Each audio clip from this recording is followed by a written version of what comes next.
Hi everybody, Bob Gall here from the Subrogation law firm Gall & Associates in Philadelphia, Pennsylvania. I'm here today. This is the latest installment of Subrogation Simplified, where I use real words, not legalese or jargon, to try to break down complicated subrogation topics and legal concepts. We're here today. We're on location today. We're in my hometown, Haddonfield, New Jersey. I'm standing next to what is left of a 200-year-old oak tree. Reportedly the second oldest oak tree in the state of New Jersey. Last week we had a storm, blew the tree down across the street, into and through the house across the street. That homeowner's carrier is going to have a large property damage claim and a large potential subrogation claim. Before I get into the topic of today, we are right near Colonial Avenue in my hometown, Haddonfield, New Jersey. There's a famous shot of Bruce Springsteen, for any Bruce Springsteen fans, sitting on his Corvette that was taken right over there. I think it was 1977 or 1978. All right. That's my side note for the day. Topic for today. I drafted Colin. I got Colin back into helping us out. Topic for today is what to do and who to sue when a tree falls down. All right, if you've listened to any other videos, what do we got to figure out? We got to figure out what happened.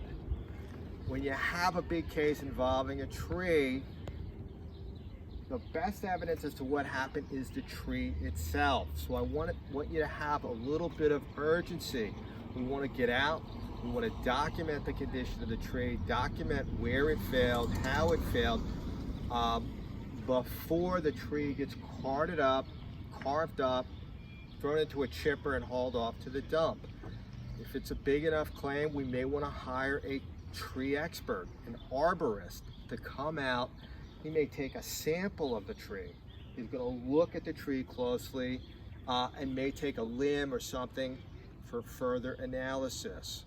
All right, we figure out the trees are living things. So an arborist will be able to tell you whether there's a mold growth, whether there's fungus. I mean, trees can even get sick. They can get infections. I had Colin and I were looking at a list of the types of infections that attack oak trees. And the one that he thought was really cool was slime flux. You see, you got what was a healthy oak tree. This has this bacteria infection, and now there's all this slime around it. Okay, if we can figure out what happened. Why did the tree come down? What do we have to? We have to find a responsible party. Is there anybody at fault? If we have a big tree loss, we want to cast a wide net. The obvious potentially responsible party is the owner of the tree. Some not so obvious. The tree could have been damaged. Somebody could have driven into the tree, or somebody could have excavated and damaged the root structure. Another not so obvious responsible party, this tree is near some utility lines. Okay, the electric company, the phone company may not own the tree, but they may have some obligation to inspect and maintain the tree. Okay, if we can figure out what happened, then we have to determine whether that responsible party had notice, right?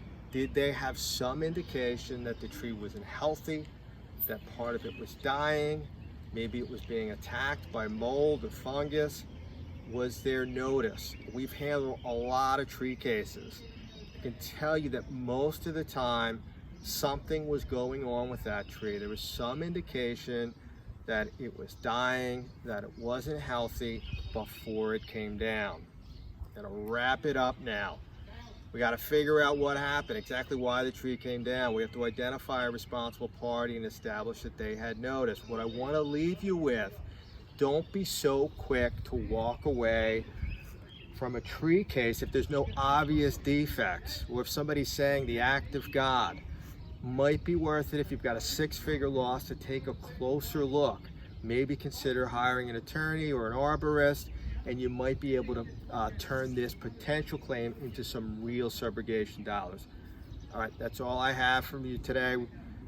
Have a great weekend. As always, the videos will be linked to the website. Let me know if you have any comments, what you liked, what you didn't like, and any future topics. Have a great weekend.